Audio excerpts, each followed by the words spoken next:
আসমান থেকে আওয়াজ হয়ে গেল,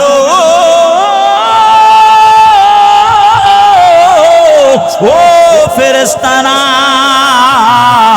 আমার এই নেককার বান্দার রূহটা তোমরা আর টানাটানি করিয়া উপরে আনিও না। আমি রব তার উপরে খুশি হয়ে গেলাম। আল্লাহু আকবার।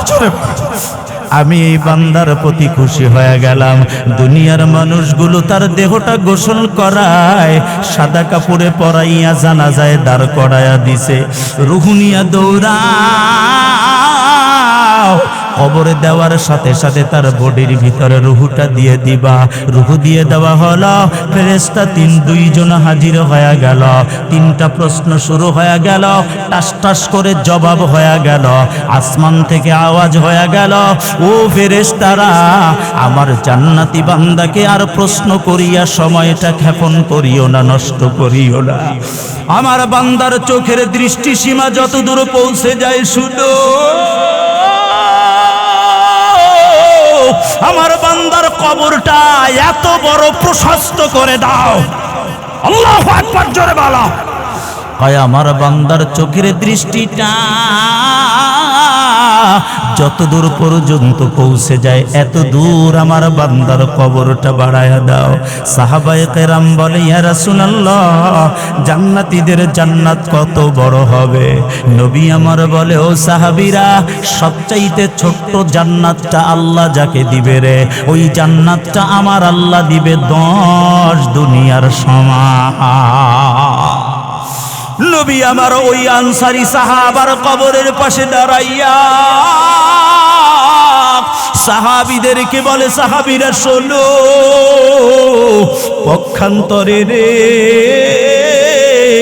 একজন ফাসিকের মৃত্যুর সময়টা যখন উপনীত হয়, একজন বেঈমানের জানাজার মৃত্যুর সময়টা যখন উপনীত হয়, একজন বেনামাজির মৃত্যুর সময়টা যখন উপনীত হয়, কালো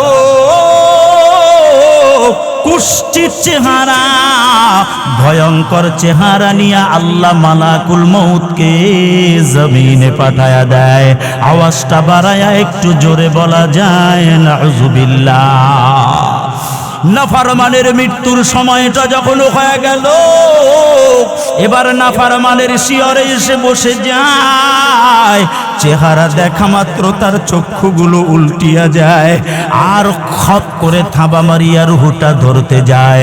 বুখারীর বর্ণনায় নবী আমার জানায়, একজন একজন বেনামাজি, একজন ফাসিক, একজন বেঈমান, একজন মুনাফিকের মৃত্যুর সময়টা যখন হয়ে যায়, মালাকুল মউতের কাছে রুহু ধরা দিতে চায় না।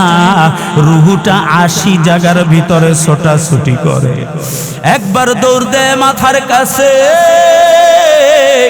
মালাকুল মউত মাথার কাছে থাবা মারতে যায়।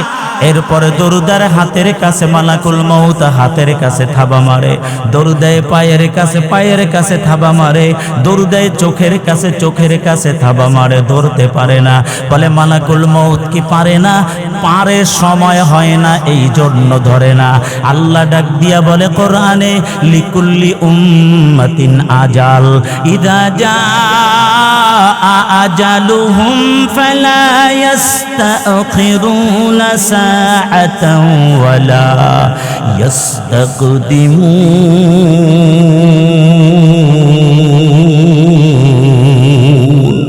এটা একটা মুসাব্বার আয়াত।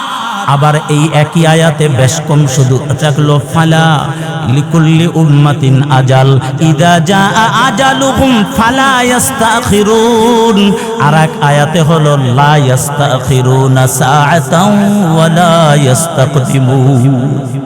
আল্লাহুম্মা সাল্লি আলা মুহাম্মাদিন ওয়া আলা আলি মুহাম্মাদ كما صليت على إبراهيم وعلى آل إبراهيم إنك حميد مجيد. اللهم بارك على محمد وعلى آل محمد كما باركت على إبراهيم وعلى آل إبراهيم إنك حميد مجيد بلغ العلا بكمال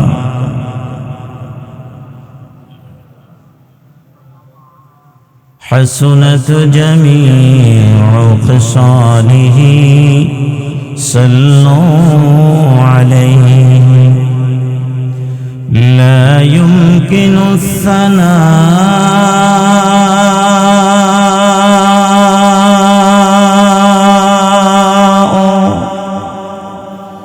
كما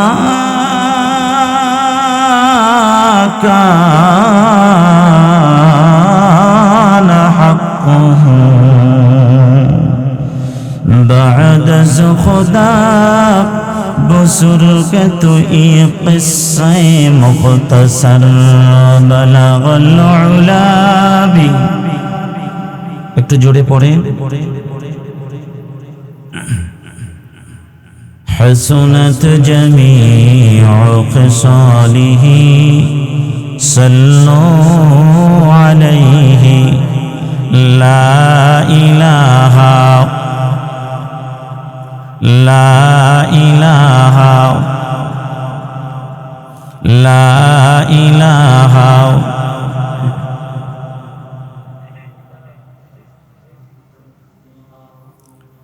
لا إله إلا الله لا إله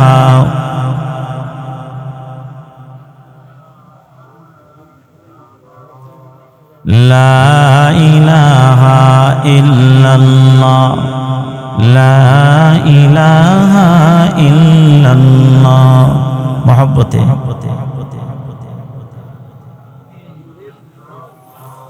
আমার মন কান্দে যাইতে মদিনায় আমার প্রাণ কান্দে যাইতে মদিনায় গরিব আমি বাংলায় বাড়ি গরিব আমি বাংলায় বাড়ি কেমনে যাব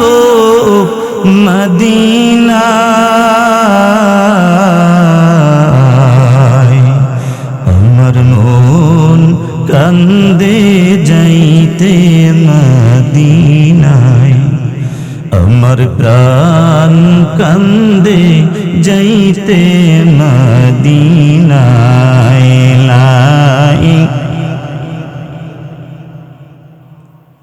লা ইলাহা ইল্লাল্লাহ লা ইলাহা ইল্লাল্লাহ লা ইলাহা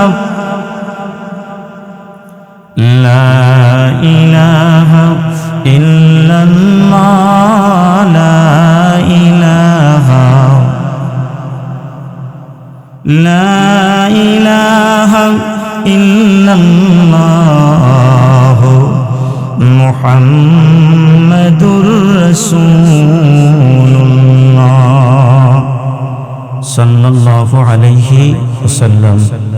পিরোজপুর জেলার নাজিরপুর থানায় অবস্থিত ঐতিহ্যবাহী রামনগর আদর্শ গ্রাম বাইতুল কারিম জামে মসজিদ ও কোরআনী মক্তব এর মহান উদ্যোগে বরকতপূর্ণ 15তম ওয়াজ মাহফিল 31শে মে 2026। বরকতপূর্ণ এই মাহফিলের মুহতারাম সভাপতি শ্রদ্ধেয় জনাব কারি ইদ্রিস আলী শেখ, মুহতারাম সভাপতি মহোদয়কে রব্বে কারীম যেন কবুল করে নেয়, সকলে পড়ি আমিন।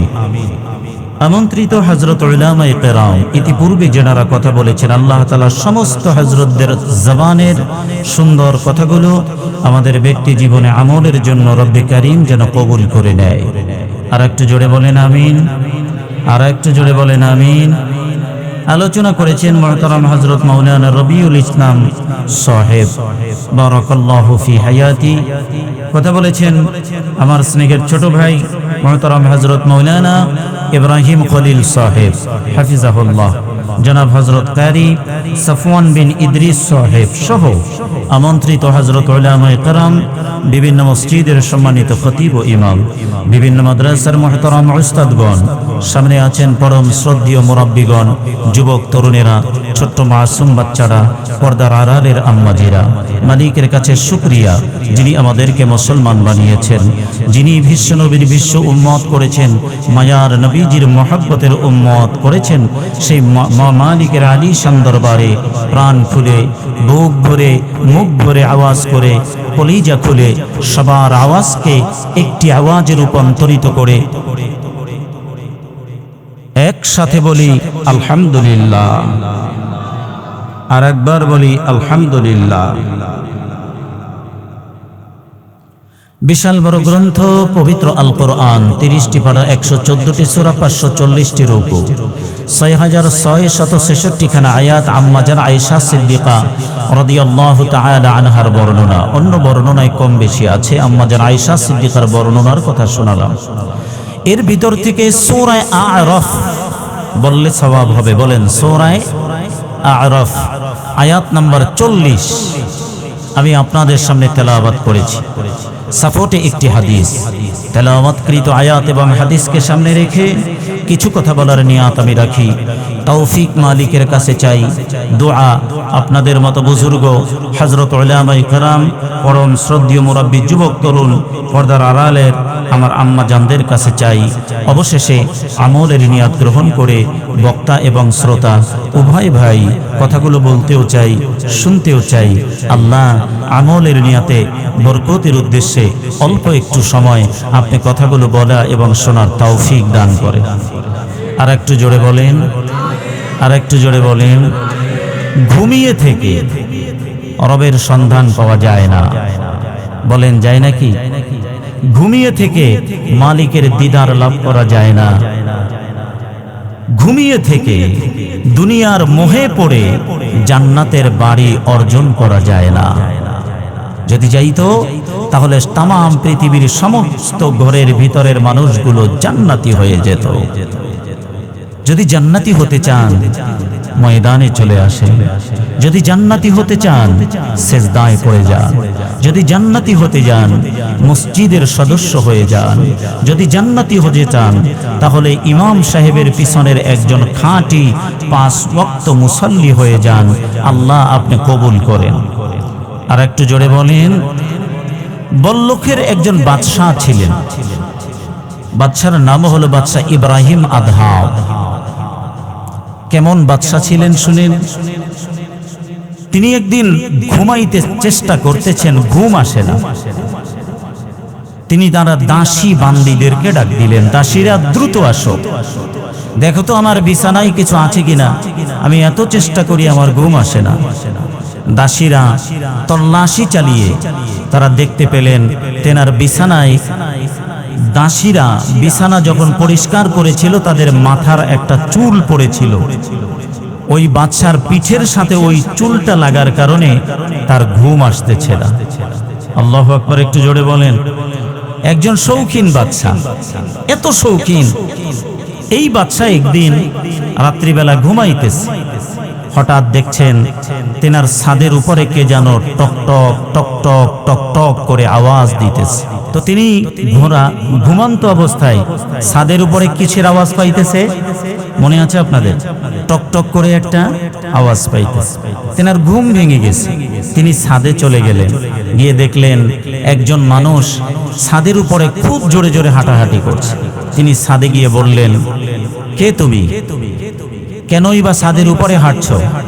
তিনি বললেন, বাদশাহ আমার একটা ঘোড়া হারিয়ে গেছে। বলেন কি হারিয়ে গেছে?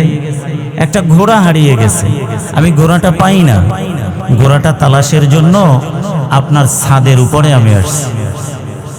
বাদশাহ ধমক দিলেন, রাগান্বিত হয়ে বললেন, বেকুব নাকি তুমি? কারো ঘোড়া যদি হারিয়ে যায় জঙ্গলে যাবে, রাস্তায় পাবে, মাঠে ময়দানে পাবে, কারো বাড়ির ছাদের উপরে উঠে নাকি? আল্লাহর বান্দা জবাব দিলেন, ও বাদশা শুনে নেন, আমার হারানো উটটা যদি আপনার ছাদে না পাওয়া যায়, আপনি মনে রাখবেন যে আরামের বিছনায় আপনি ঘুমান, ওই আরামের বিছনায় ঘুমাইয়া রবের সন্ধান পাবেন না। এরে আমার রামনগর আদর্শ গ্রামের মুসলমান,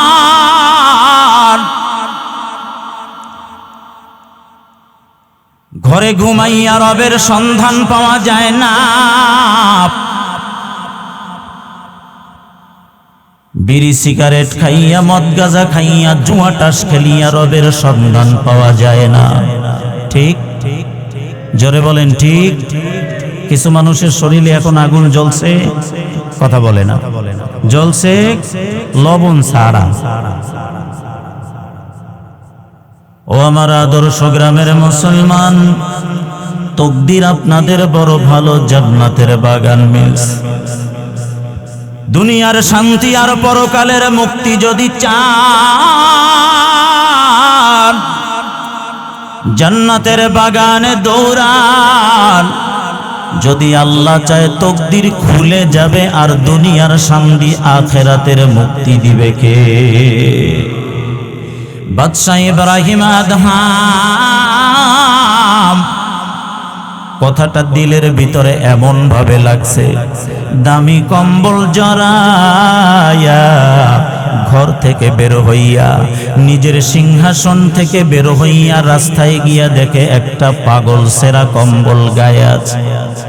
ওই পাগলের গায়ে নিজের দামি মখমলের কম্বল, ওই কম্বলটা পাগলের গায়ে জড়াইয়া পাগলের গায়ের সেরা কম্বল নিয়ে জঙ্গলে চলে যায়। আল্লাহর ওলি এমন হইছে, বাদশা ইব্রাহিম আদহাম সেই জামানার বড় ওলি কামেল হয়ে গেছে। দেশের মানুষগুলো তেনাকে খুঁজতেছে, বাদশা কই? কোন জায়গায় বাদশাকে পাওয়া যায় না। সৈন্যবাহিনীরা 6 মাস ধরে খুঁজতে খুঁজতে একদিন দেখে দজলা নদীর কিনারায় বসে বসে রবের জিকির করে, আর পাগলের গায়ে থেকে আনা ওই সেরা কম্বল একটা সুই দিয়া সেলাই করতেছে। কোনো কিছুর অভাব ছিল? কথা বুঝেন নাই মনে হয়। কোনো কিছুর অভাব ছিল, কিন্তু এখন কি কম্বল সেলাই করে? সেরা কম্বল। সব সেনাবাহিনীর লোকেরা গিয়া সালাম দেয়, জাহাপনা আপনার এই হালাত কেন? উস্কো খুস্কো চেহারা, সেরা কাপড় গায়ে সেরা কম্বল কেন সেলাই করেন? কি পাইলেন এর ভিতরে? আপনার জন্য দরবারের মানুষজন অপেক্ষায়, ফাইলপত্র জমা আছে, আপনার জন্য মানুষ পাগল, তাড়াতাড়ি করে চলে আসেন।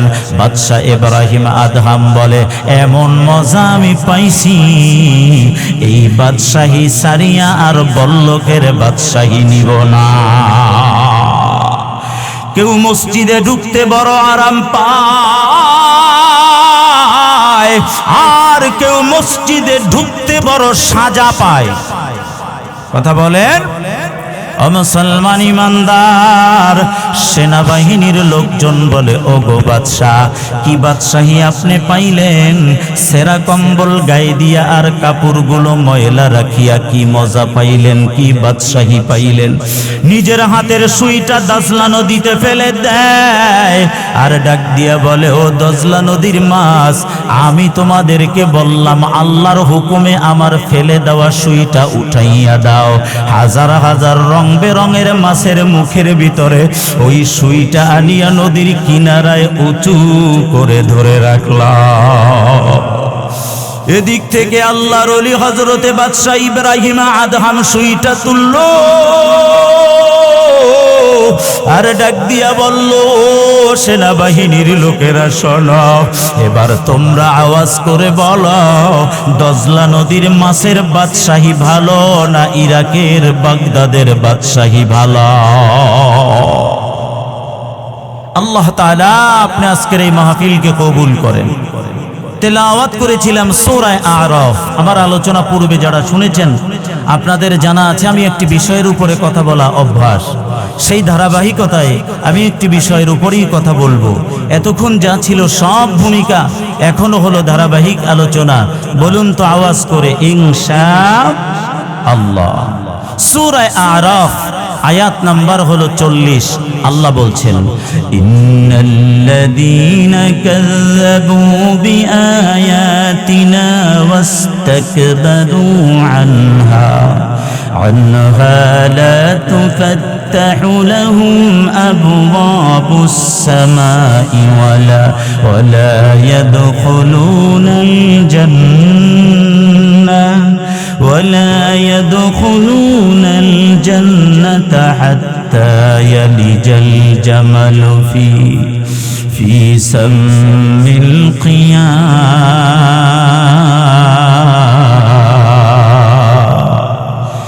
وكذلك نجزي المجرمين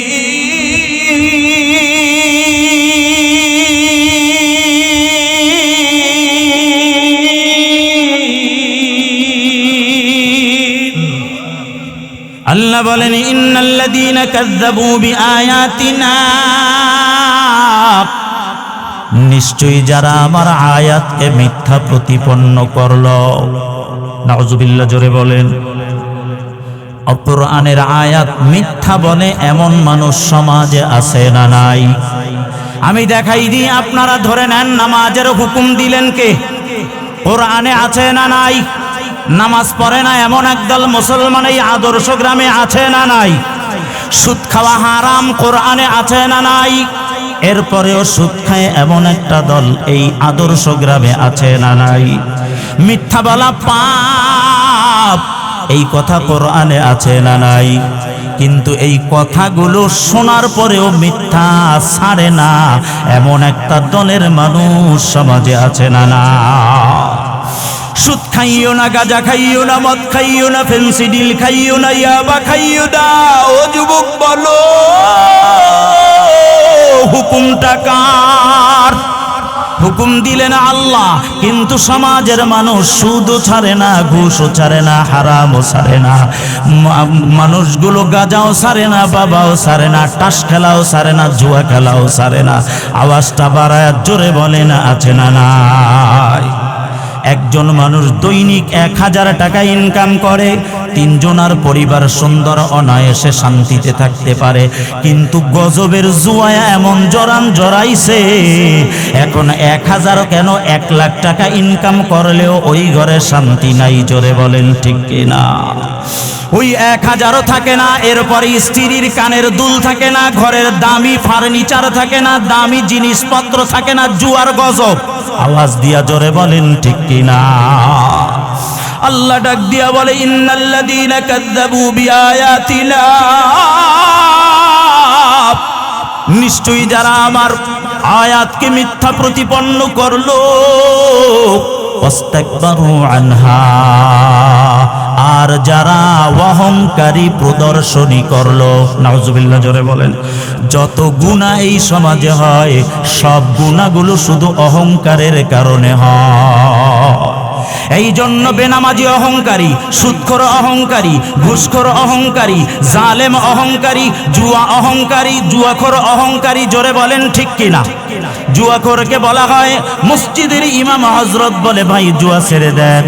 জুয়া তো ছাড়ে না, মসজিদ থেকে বের হইয়া ইমামের বিরুদ্ধে আন্দোলন আছে না নাই? ইমাম বলে ভাই নামাজ পড়ো, নামাজ পড়লেই কল্যাণ হবে, নামাজ পড়লেই জান্নাতি যাবে। সুবহানাল্লাহ, জোরে বলেন। নামাজ গোলাম তো পড়ে না, বরং তারা মসজিদ থেকে বের হইয়া ইমামের বিরুদ্ধে কথা কয়। যত গুনাহ দুনিয়ায় চলতেছে সব গুনাহগুলো একমাত্র অহংকারের কারণে হয়। আর এই অহংকারীদের জন্য জাহান্নামের দরজা যিনি খুলে রেখেছেন বলেন তো তিনি কে? সূরা বাকারা 206 নম্বর আয়াতে আল্লাহ জানান, ওয়াইদা কিলা লাহু ইত্তাকিল্লাহা আখাযাতুহুল ইজ্জাতু বিল ইসমি ফাহাসবুহু জাহান্নাম ওয়ালা বিসাল মিহাদ।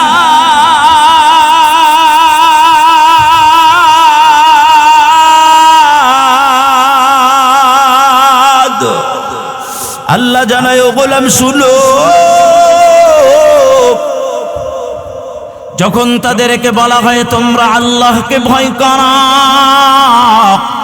আল্লাহকে ভয় করিয়া নামাজকে ধরে নাও, সুদকে ছেড়ে দাও, গাঁজাকে ছেড়ে দাও, বাবাকে ছেড়ে দাও, ওরে আল্লাহকে ভয় কর, কারণ আল্লাহ তোমার এমন আল্লাহ, আল্লাহ ধরে না ধরলে আর ছাড়ে না। যত জালেমদেরকে রশি ছেড়ে দিয়া আল্লাহ জুলুম বাড়াইয়া এই পৃথিবীর জমিন দিয়া বিদায় যিনি করেছেন তিনি কে? আল্লাহ যত চায় তত দেয়, বান্দা যত চায় আল্লাহ তত।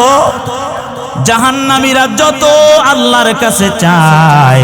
এই জন্য একজন নামাজি বান্দার রোগের অভাব নাই, ঘরে খাবার নাই, ইনকাম বেশি নাই, রুগ্ন মানুষ, কোন সম্পদাদি নাই। আর এই সমাজে সুদখোর আর ঘুষখোরগুলোর সম্পদের অভাব নাই। জোরে বলেন ঠিক কিনা? আল্লাহ বলে, মান কানা ইউরিদুল আজিলাতা আজ্জালনা লাহু ফিহা মা নাশা। যারা দুনিয়া চায় আমার আল্লাহ তাদেরকে দুনিয়া দেয় রে, এবং আল্লাহ তাদেরকে যত ইচ্ছা দেয়, এরপরে তাদেরকে জাহান্নামে নিক্ষেপ করে। এতে সে ভীতগ্রস্ত অবস্থায় পড়তেই হবে। হুকুমটা কার? অপর প্রান্তে আল্লাহ বলে, ওয়ামান আরাদাল আখিরাতা ওয়া সাআলাহা সাইয়াহা ওয়া হুয়া মুমিন ফাউলাইকা কানা সাইয়ুহুম মাশকুরা।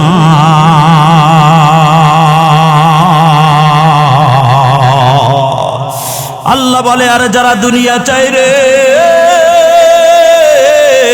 এবং তার জন্য যেমন চেষ্টার দরকার তেমন চেষ্টাগুলো করে রে, এমন লোকদের চেষ্টাগুলো যিনি কবুল করবেন, জোরে বলেন তিনি কে? যারা আখিরাত চায়, আখিরাত চাইলে নামাজ পড়া লাগবে কিনা? জোরে বলেন। আখিরাত চাইলে হক কথা বলা লাগবে কিনা? আখিরাত চাইলে শরিয়া অনুযায়ী নিজের জীবন চালানো লাগবে কিনা? ও মুরাব্বি, ও যুবক, ও পর্দার আড়ালের আম্মা জান, আল্লাহ ডাক দিয়া বলে, যারা আখিরাত চায় আর তার জন্য যেমন চেষ্টার দরকার তেমন চেষ্টা করে রে, এমন মানুষগুলোর চেষ্টাকে কবুল করে নিবেন কি? আল্লাহ বলে, ওয়াইদা কিলা লাহু ইত্তাকিল্লাহ, যখন তাদেরকে বলা হয় আল্লাহকে ভয় করো, তখন তাদের পাপগুলো আসিয়া তাদেরকে অহংকারে উদ্বুদ্ধ করে। আর এমন অহংকারীদের জন্য জাহান্নামের দরজা খুলে রেখেছেন কে? মূল আলোচনায় ফিরে আসেন। ও মুরাব্বি যুবক, আমার আল্লাহ জানান, ইন্নাল্লাযীনা কাযযাবু বিআয়াতিনা ওয়াস্তাকবারু আনহা, যারা আমার আয়াতকে মিথ্যা প্রতিপন্ন করল এবং অহংকারী করল, লা তুফাত্তাহু লাহুম আবওয়াবুস সামা, তাদের জন্য আসমানের দরজা খোলা হবে না। আওয়াজটা বাড়ায়া বলেন না নাউযুবিল্লাহ। ও মুরাব্বি যুবক, আমাদের মৃত্যুর পরে আমাদের রূহটা আসমানে পাঠাইতে চাই কি চাই না? আর একটু জোরে বলেন, চান? আল্লাহ আপনি কবুল করেন। আর একটু জোরে বলেন। তাফসিরে মাআরিফুল কোরআন, তাফসিরে জালালাইন সহ যত তাফসিরে পর্যন্ত দেখলাম, এই আয়াতের তাফসিরে যখন আমি পড়লাম, এর ভিতরে আমি ছোট্ট একটা আলোচনা পাইলাম। ও মুরাব্বি ও যুবক, একজন আনসারী সাহাবীর জানাজায় নবী আমার উপস্থিত হয়, কিন্তু তখনও কবর খনন করা হয় নাই। ওই মানুষগুলোকে নিয়ে নবী আমার কবরের পাশে বসিয়া যায়। চিন্তাযুক্ত মানুষ যেমন আঁকাআঁকি করে, নবী আমার একটা লাঠি নিয়ে মাটিতে আঁকাআঁকি করতেছে। এমন মুহূর্তে নবী আমার বলে, সাহাবীরা শোনো, তোমরা কি জানো একজন ইমানদার মুত্তাকিন পরহেজগার বান্দা আর একজন ফাসিক খোদাদ্রোহী নাস্তিকের মৃত্যু দুই রকমের হয় রে। এক নম্বর, যখন একজন জান্নাতি মানুষের মৃত্যু হয়, আসমান থেকে সাদা ধবধবে ফেরেশতা দলে দলে পাঠায় কি ওই মুমিন বান্দার পাশে এসে বসে যায়। ওই মুমিন বান্দার পাশে বসিয়া আস্তে করে ডাক দেয়, ও রামনগর আদর্শ গ্রামের আল্লাহর মেহমান, আল্লাহর সন্তুষ্টির জন্য তুমি বেরিয়ে আসো। সন্তান মায়ের কোলে যেমন আরামে ঘুমায়, ওরে কলসির পানি ঢালিয়া দিলে যেমন আরামে বের হয়, একজন মুসলমান, একজন মুত্তাকিন, একজন পরহেজগার মুমিন বান্দার রূহটা ফেরেশতাদের কাছে আরামে বের হয়। ফেরেশতা এই রূহ নিয়ে আসমানে রওনা দিয়েছে। প্রথম দরজার কাছে যখন গেল, প্রথম আসমানের দরজার কাছে গিয়া টক টক করে আওয়াজ দেয়। ভিতরে দায়িত্বরত ফেরেশতারা বলে, আপনি কে? কয়, আমি মালিকের ফেরেশতা মালাকুল মউত।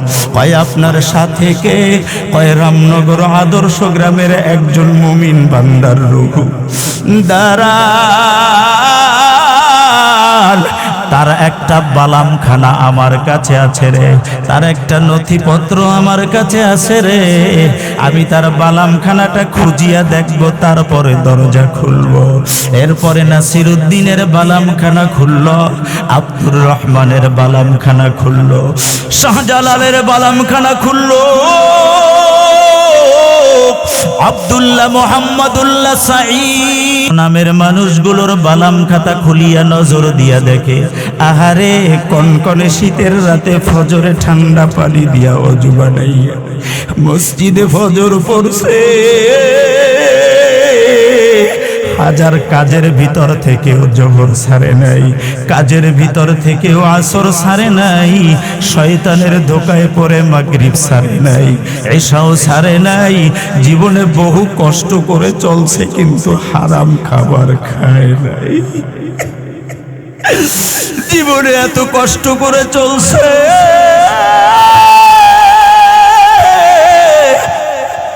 কিন্তু হারাম খায় না। হারাম কত প্রলোভন পাওয়ার পরেও একটা প্রলোভনে তারা রাজি হয় নাই। দেখে তারা আমল নামায় নামাজের অভাব নাই, ইবাদত তেলাওয়াত জিকিরের অভাব নাই, হাঁটতে হাঁটতে দুরুদ পড়ছে, দুরুদের আমলের অভাব নাই, হাঁটতে হাঁটতে তাসবিহ পড়ছে, তাসবির আমলের অভাব নাই। দরজা টাস টাস করে খুলে দিল, আল্লাহু আকবার, জোরে বলো। দরজা টাস টাস করে খুলে দিল, আর ডাক দিয়া বলে, ও আল্লাহর ফেরেশতা, আল্লাহর এই মেহমানের রূহ নিয়ে প্রবেশ করেন। রহমতের ফেরেশতারা আহলান সাহলান মারহাবান তাইয়্যিবান মুবারাকান এই ধরনের আলোচনা করিয়া, এই ধরনের শব্দগুলো বলিয়া আল্লাহর বান্দার পবিত্র রূহটা বরণ করে নিল। দ্বিতীয় আসমানে একই নমুনায় গেল, তৃতীয় আসমানে একই নমুনায় গেল, চতুর্থ আসমানে একই নমুনায় গেল, পঞ্চম আসমানে একই নমুনায় গেল, ষষ্ঠ আসমানে একই নমুনায় গেল, সপ্তম আসমানে একই নমুনায় গেল। আসমান থেকে আওয়াজ হয়ে গেল,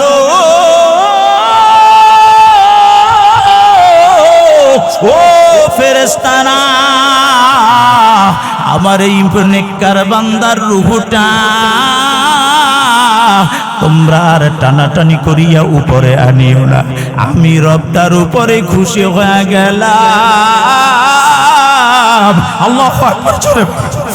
আমি এই বান্দার প্রতি খুশি হয়ে গেলাম। দুনিয়ার মানুষগুলো তার দেহটা গোসল করায়, সাদা কাপড়ে পরাইয়া জানাজায় দাঁড় করাইয়া দিছে, রুহুনিয়া দৌড়াও, কবরে দেওয়ার সাথে সাথে তার বডির ভিতরে রুহুটা দিয়ে দিবা। রুহু দিয়ে দেওয়া হলো, ফেরেশতা দুইজন হাজির হয়ে গেল। তিনটা প্রশ্ন শুরু হয়ে গেল, টাস টাস করে জবাব হয়ে গেল, আসমান থেকে আওয়াজ হয়ে গেল, ও ফেরেশতারা, আমার জান্নাতি বান্দাকে আর প্রশ্ন করিয়া সময়টা ক্ষেপণ করিও না, নষ্ট করিও না। আমার বান্দার চোখের দৃষ্টি সীমা যতদূর পৌঁছে যায় শুনো, আমার বান্দার কবরটা এত বড় প্রশস্ত করে দাও। আল্লাহু আকবার জোরে বলো। কয় আমার বান্দার চোখের দৃষ্টিটা যত দূর পর্যন্ত পৌঁছে যায় এত দূর আমার বান্দার কবরটা বাড়ায়া দাও। সাহাবায়ে কেরাম বলে, ইয়া রাসূলুল্লাহ, জান্নাতীদের জান্নাত কত বড় হবে? নবী আমার বলে, ও সাহাবীরা, সবচাইতে ছোট্ট জান্নাতটা আল্লাহ যাকে দিবে রে, ওই জান্নাতটা আমার আল্লাহ দিবে 10 দুনিয়ার সমান। নবী আমার ওই আনসারী সাহাবার কবরের পাশে দাঁড়াইয়া সাহাবীদেরকে বলে, সাহাবীরা শোনো, পক্ষান্তরে রে একজন ফাসিকের মৃত্যুর সময়টা যখন উপনীত হয়, একজন বেঈমানের জানাজার মৃত্যুর সময়টা যখন উপনীত হয়, একজন বেনামাজির মৃত্যুর সময়টা যখন উপনীত হয়, কালো কুষ্ঠির চেহারা, ভয়ঙ্কর চেহারা নিয়ে আল্লাহ মালাকুল মউতকে জমিনে পাঠায়া দেয়। আওয়াজটা বাড়ায়া একটু জোরে বলা যায় নাউযুবিল্লাহ। নাফরমানের মৃত্যুর সময়টা যখন হয়ে গেল, এবার নাফরমানের শিয়রে এসে বসে যায়, চেহারা দেখা মাত্র তার চক্ষুগুলো উল্টিয়া যায়, আর খপ করে থাবা মারিয়া রুহুটা ধরতে যায়। বুখারীর বর্ণনায় নবী আমার জানায়, একজন বেদ, একজন বেনামাজি, একজন ফাসিক, একজন বেঈমান, একজন মুনাফিকের মৃত্যুর সময়টা যখন হয়ে যায়, মালাকুল মউতের কাছে রুহু ধরা দিতে চায় না, রুহুটা 80 জায়গার ভিতরে ছোটাছুটি করে। একবার দৌড় দেয় মাথার কাছে, মালাকুল মউত মাথার কাছে থাবা মারতে যায়, এরপরে দরুদার হাতের কাছে মালাকুল মউত হাতের কাছে থাবা মারে, দরুদায় পায়ের কাছে থাবা মারে, দরুদায় চোখের কাছে থাবা মারে, ধরতে পারে না। বলে মালাকুল মউত কি পারে না? পারে, সময় হয় না, এই জন্য ধরে না। আল্লাহ ডাক দিয়া বলে কোরআনে, লিকুল্লি উম্মাতিন আজাল, ইযা জাআ আজালুহুম ফালা ইস্তাখিরুনা সাআতান ওয়ালা ইস্তাকদিমুন।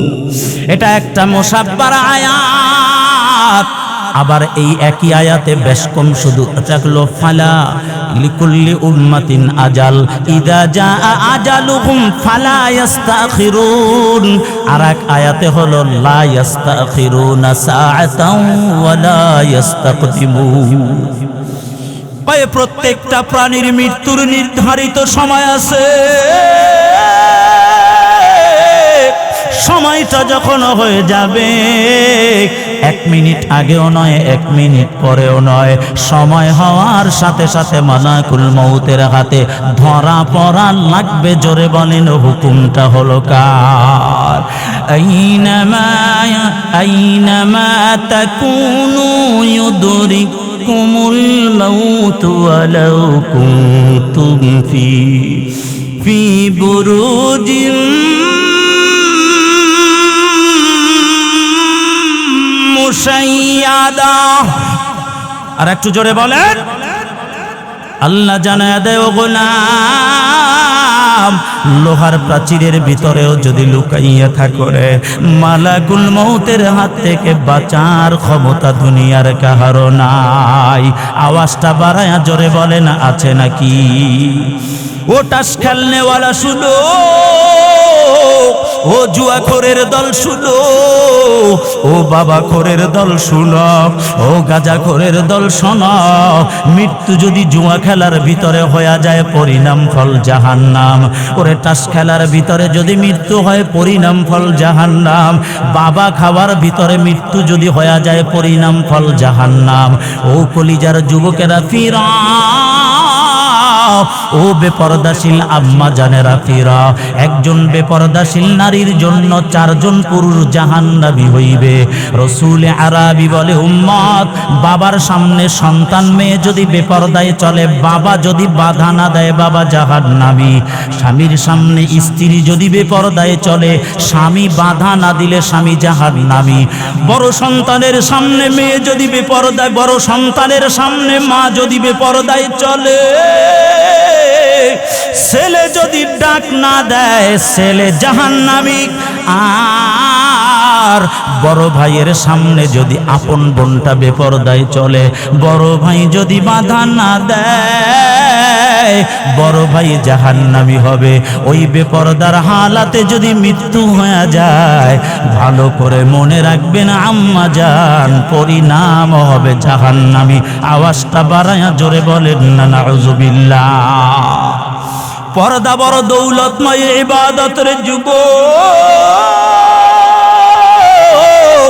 আম্মা জান আয়েশা সিদ্দিকা রাদিয়াল্লাহু তাআলা আনহার বর্ণনায়, আম্মা জান আয়েশা সিদ্দিকা নবীজির ইন্তেকালের পর নবীজির রওজা মুবারক জিয়ারতে যাইত একটা ওড়না মাথায় দিয়া। খুব বুঝেন, একটা ওড়না মাথায় দিয়া।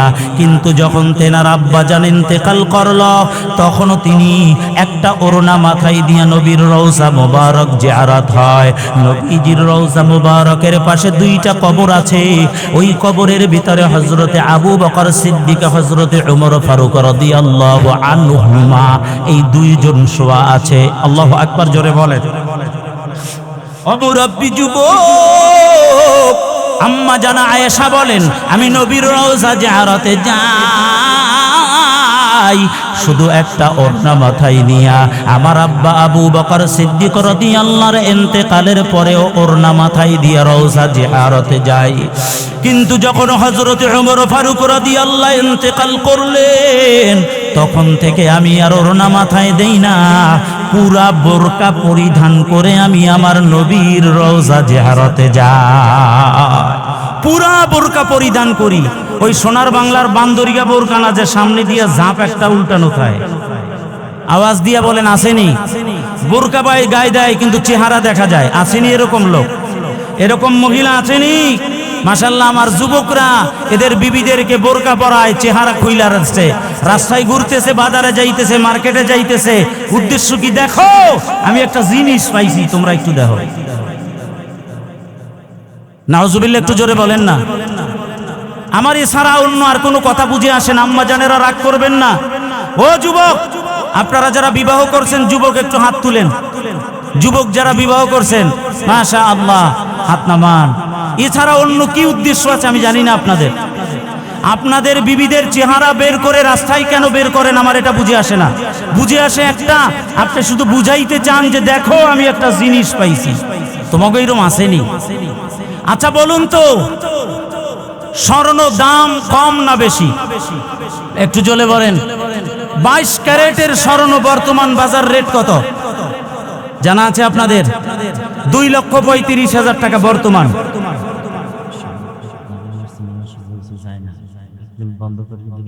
ঠিক আছে, একটু জিকির করি লা ইলাহা। বলেন বলেন লা ইলাহা ইল্লাল্লাহ। কষ্ট হচ্ছে আপনাদের? কষ্ট হচ্ছে?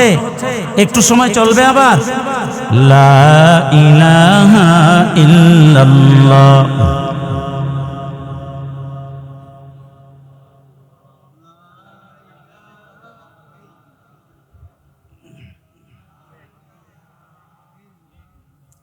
লা ইলাহা ইল্লাল্লাহ, লা ইলাহা।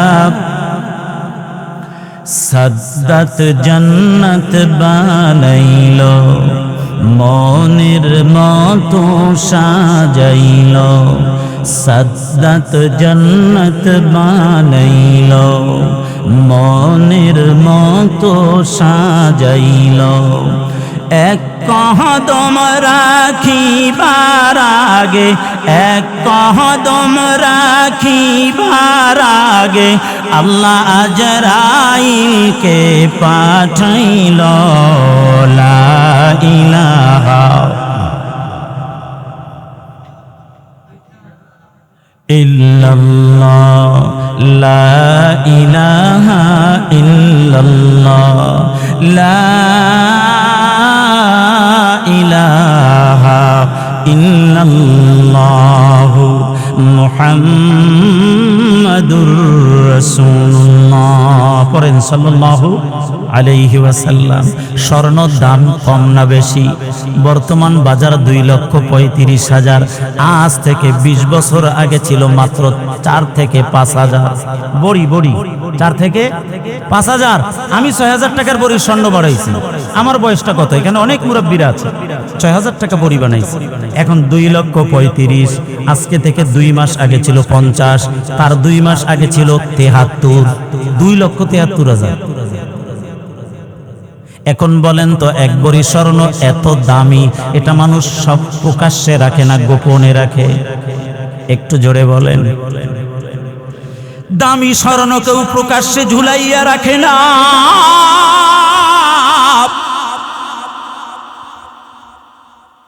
1,000 টাকার 5টা নোট আপনার পকেটে আছে, সিফটি কেন দিয়া ব্যাসের মতো কেউ কাপড়ের উপর ঝুলাইয়া রাখে না, কারণ এটা দামি। এটা কি দামি, এই জন্য ঝুলাইয়া রাখে না।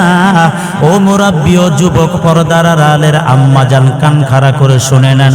স্বর্ণ দামি, তবে ডাকাতি হইলে আর চুরি হইলে আবার কেনার সুযোগ থাকে। টাকা বড় দামি, টাকা যদি ডাকাইতে নিয়ে যায়, হাইজাকার ছিনতাইকারী নিয়ে যায়, পুনরায় আবার আনার সম্ভাবনা আছে, কামাই করার সুযোগ আছে। কিন্তু আম্মা জান, আপনার দেহ আর আপনার সতীত্ব এমন একটা দামি সম্পদ, এটা একবার যদি হারান, কোটি টাকা দিয়ে আর সতীত্ব ফিরে পাওয়া যায় না। ও যুবক, শুধু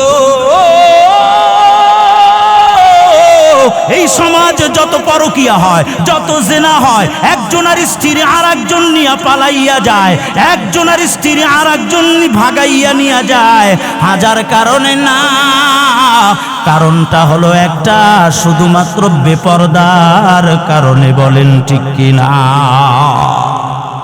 ও মুরাব্বি যুবক, এই জন্য আপনাদের খেদমতে আমার দরখাস্ত, যাদের বিবি আছে, যাদের নাতিন আছে, যাদের নাতি আছে, যাদের পুত্রবধূ আছে, যাদের কন্যা আছে, পর্দার ভিতরে ঢুকান। আর ঢুকাইতে যদি না পারেন, জাহান্নামের জন্য তৈরি হয়ে যান। আনসারী সাহাবীর কবরের পাশে দাঁড়াইয়া নবী আমার সাহাবীদেরকে বলে, ও সাহাবীরা শুনে নাও, যখন ওই জাহান্নামী মানুষটার রূহ কবজের জন্য আসলো, রূহ ধরা দিতে চায় না, চারদিকে দৌড়ায়। কিন্তু সময়টা যখন হয়ে গেল, খপ করে থাবা মারিয়া রুহুয়া টানিয়া টানিয়া বের করলো। কয়ে কেমন আযাব হয়? কয়ে শিকড় কাটা ব্যতীত গাছ টান দিলে মূল সহ যেমন উঠিয়া যায়, রুহুটা টানিয়া টানিয়া এত জোরে বের করবে, মনে হয় যেন তার শরীরের চামড়াগুলো খসাইয়া টানিয়া টানিয়া কেউ সিলাইতেছে। নাউজুবিল্লাহ, একটু জোরে বলেন। নাফরমানের রুহুটা এবার টান দিয়া বের করলো। এবার নাফরমানের রুহুটা নিয়ে যায়। প্রথম আসমানে যখন গেল, এবার আসমানের দরজায় টক টক করে আওয়াজ দিল। উপরের ফেরেশতারা বলে, ভাই কে?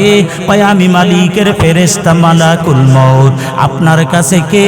আল্লাহ মাফ করুক, বলবে আমি রামনগর আদর্শ গ্রামের অমুক নাফরমানের রুহু আনছি। কয় দাঁড়া, আমি তার বালাম কাতাটা একটু দেখে নেই, তার তামাম জীবনের বালাম কাতা আমার কাছে জমা, আমি একটু খুঁজিয়া দেখি রে।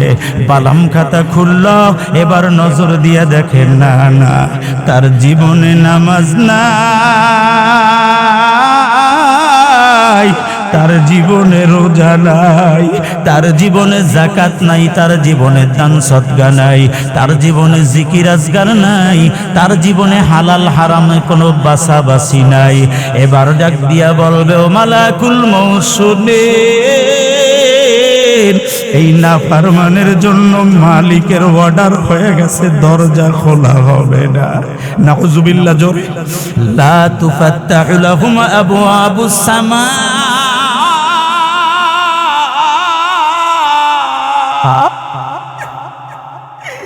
তার জন্য আসমানের দরজা খোলা হবে না।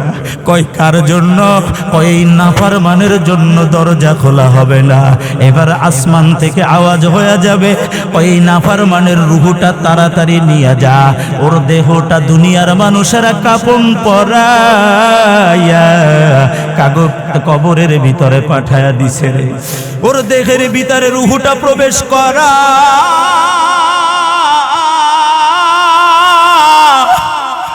এবার আলিয়া রূহ প্রবেশ করাবে, প্রশ্ন করা হবে, মার রব্বুকা, তোমার রবকে? কয় লা আদরি।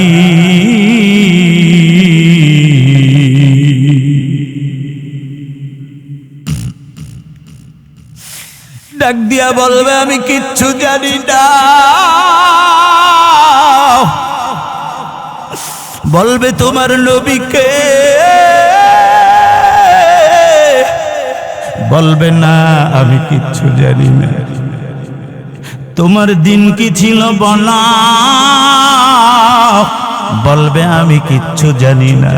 আসমান থেকে আওয়াজ হয়ে যাবে রে, কয় সব জানতো কিন্তু মানতো না। জুমা মসজিদে বয়ান করতো, ইমাম সাহেব তাকে বুঝাইতো, বুঝতো না। নামাজের দাওয়াত দিত, পড়তো না। রোজার দাওয়াত পাইতো কিন্তু রোজা রাখতো না। সুদ ছাড়তে দাওয়াত পাইতো কিন্তু ছাড়তো না। জুলুম করতে দাওয়াত পাইতো, জুলুম বন্ধ হওয়ার জন্য বন্ধ করতো না। ও নাফরমান মিথ্যা বলছে, নাফরমানের কবরটা সংকীর্ণ করে দাও। আমার দিকে নজর দেন, ওই নাফরমানের কবর তো এমন, আল্লাহর ফেরেশতাকে আল্লাহ অর্ডার দিবেন, নাফরমানের কবরটা সংকীর্ণ করে দাও। নাফরমানের কবরটা ফেরেশতারা দুই পাশ দিয়া হাতটা লাগাইয়া যখন চাপ দিবে, নাফরমানের ডান পাজর ভাঙিয়া বাম পাশে চলে আসবে, আর বাম পাশের পাজর ভাঙিয়া ডান পাশে চলবে। এবার আল্লাহর পক্ষ থেকে আওয়াজ হয়ে গেল,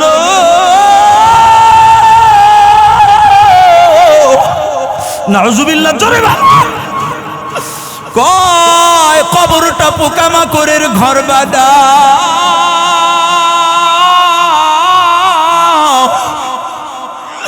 সব পিচ্চুর ঘর বানাও। এই কবরে জাহান্নামের আগুন দিয়া বিছানা বিছাও।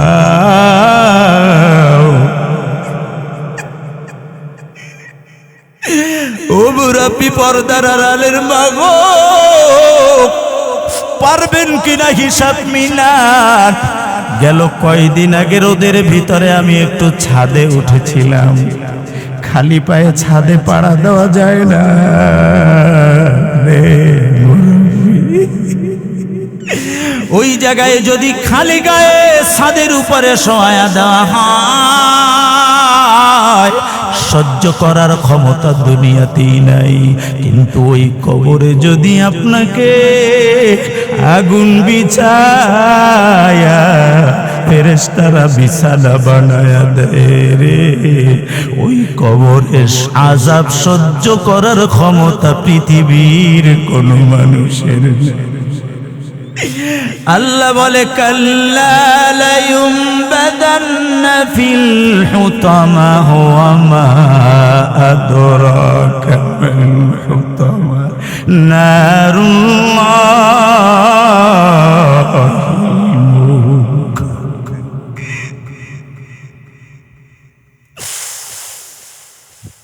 তারা নিক্ষিপ্ত হবে পিষ্টকারীর মধ্যে।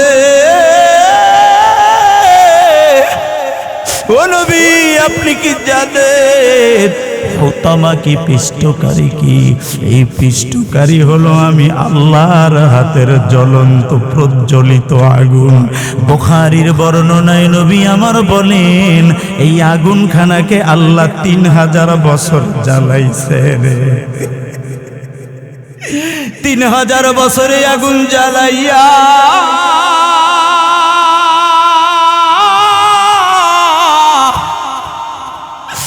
এমন বানাইছে, ওই আগুনের ভিতরে কাউকে ফালার দরকার নাই।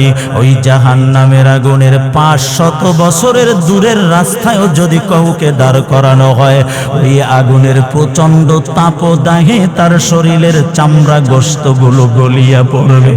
আওয়াজ দিয়া জোরে বলেন না নাউযুবিল্লাহ। জাহান্নামের আগুন মাবুদ সহ্য করতে পারবো না।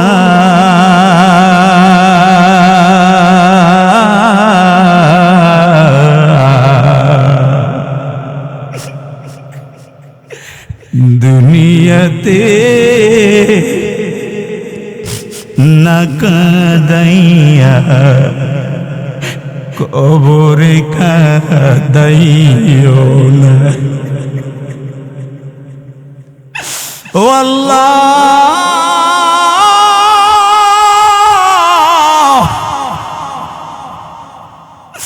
বৃষ্টির সিজন এখন মাহফিল হওয়ার কথা নয়, এরপরেও আপনার বান্দারা মাহফিল মিলাইছে। শূন্য আসমান, খোলা আসমানে আপনার কাছে দরখাস্ত, ওই জাহান্নামের আযাব সহ্য করতে পারবো না, আমাদেরকে ওই আযাব দিয়েন না, আমাদেরকে মাফ করেন। জোরে বলেন আমিন। আল্লাহ ডাক দিয়া বলে, ইন্নাল্লাযীনা কাযযাবু বিআয়াতিনা ওয়াস্তাকবারু আনহা লা তুফাত্তাহু লাহুম আবওয়াবুস সামা ওয়া লা ইয়াদখুলুনাল জান্নাহ। আল্লাহ ডাক দিয়া বলে, যারা মিথ্যা আমার আয়াতকে প্রতিপন্ন করলো এবং অহংকারী প্রদর্শনী করলো, ওদের জন্য আসমানের দরজা খোলা হবে না, এমনকি ওরা জান্নাতেও যেতে পারবে না। আমি কিন্তু একটা আয়াতের কথা বলতেছি, আমার এই একটা আয়াতের কথা আপনারা যদি একটু দিল দিয়ে শুনেন, আমি আশা রাখি কোনোদিন যারা কোরআন পড়তেও পারেন না তারাও বুঝবেন। কি বলেন, ঠিক না? একবারে সহজ করে পাঠ করে খুলে বলছি। হয় তাদের জন্য আসমানের দরজা খোলা হবে না, তথা জাহান্নামীদের জন্য আসমানের দরজা খোলা হবে না, এমনকি তারা জান্নাতে যেতেও পারবে না। হয় অতক্ষণ যতক্ষণ না পর্যন্ত একটা সুইয়ের ছিদ্র দিয়া একটা মোটা তাজা উট প্রবেশ না করবে। জোরে বলেন নাউযুবিল্লাহ। কাঁথা সেলাই করে সুই দিয়া, চিনেন তো আপনারা? সুইয়ের পিছনের ছিদ্রটা বড় নাকি ছোট? জোরে বলেন।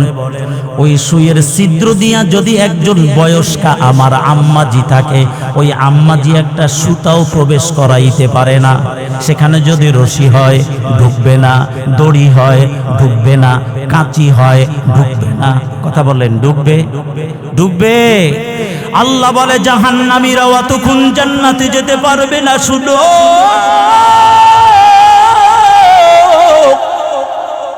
যেই পর্যন্ত একটা সুইয়ের ছিদ্র দিয়ে একটা উট প্রবেশ না করবে। সম্ভব? কথা বলেন না কেন? একটা সুইয়ের ছিদ্র দিয়া যেমনি ভাবে একটা মোটা তাজা উট প্রবেশ করা সম্ভব না, এমনি ভাবে ওই খোদাদ্রোহী নাস্তিক আর মিথ্যাবাদী অহংকারী আমার আল্লাহর জান্নাতে যাওয়া সম্ভব না। অতএব মুরাব্বি আমার শুনে মিথ্যা ছেড়ে দেন, জান্নাতের পথে আসেন। কারণ মিথ্যা বড় নাপাক, মিথ্যা বড় নাপাক। মিথ্যা এমন একটা গজবের একটা কথা, যেই মিথ্যা জবান দিয়া বের হইলে জবান নাপাক হয়, জায়গা নাপাক হয়, পরিবারে অশান্তি হয়। আর একটা মিথ্যাকে হাজার মিথ্যা বলিয়াও সত্য বানানো যায় না। জোরে বলেন কথা ঠিক কিনা? মিথ্যা ছেড়ে দে। কারণ নবী আমার বলে, উম্মাহ শুনো, মুনাফিকের আলামত হলো তিনটা। জোরে বলেন কয়টা? ক্বালা রাসূলুল্লাহি, এটা হযরত আবু হুরায়রা থেকে হাদিস। আন আবি হুরায়রা রাদিয়াল্লাহু তাআলা আনহু قال قال رسول الله صلى الله عليه وسلم آية المنافق ثلاثة إذا حدث كذب। মুনাফিকের আলামত হলো তিনটা। এক নম্বরের আলামত হলো ইদা হাদ্দাসা কাযাবা।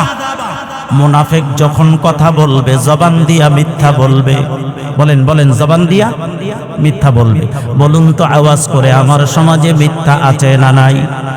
ঘরে ঘরে মিথ্যা আছে না নাই? মোবাইলে মিথ্যা আছে না নাই? বিবাহ শাদীতে কথা বলবেন, বিবাহ শাদীতে মিথ্যা আছে না নাই? বেচা কেনার ভিতরে মিথ্যা আছে না নাই? আরে গরুর বাজারে মিথ্যা আছে না নাই? কুমিল্লা বাপ ছেলে দালালি করে, গরুর বাজারে দালালি, বাপ আর ছেলে। কাস্টমার আইসা জিগায়, ভাই গরু বেচবেন নি? কম বেচনের লাগেই তো আনছি। কত? 1,20,000। বাপের রশিদরা, ছেলে আইছে কি করতে বলেন তো? দালালি। বলেন না কি করতে? বুঝেন নাই মনে হয়। ছেলে আইছে, আগে থেকে প্ল্যান করা, নকশা আঁকা। দালালির সিস্টেম বুঝেন? বিবাহ শাদীতে, চাকরি বাকরিতে, তারপরে লেনদেনে, ব্যবসা বাণিজ্যে কিভাবে মিথ্যা ঢুকছে দেখেন। ছেলে আইসা বাপেরে বলতেছে, ভাই গরু বেচবেন নি? বুঝেন নাই মনে হয়। কে কারে কয়? বাপ। ছেলে বাপেরে বলতেছে, কি কয়? ভাই কয় না দুলা ভাই, ভাই হ্যাঁ ভাই গরু বেচবেন নি?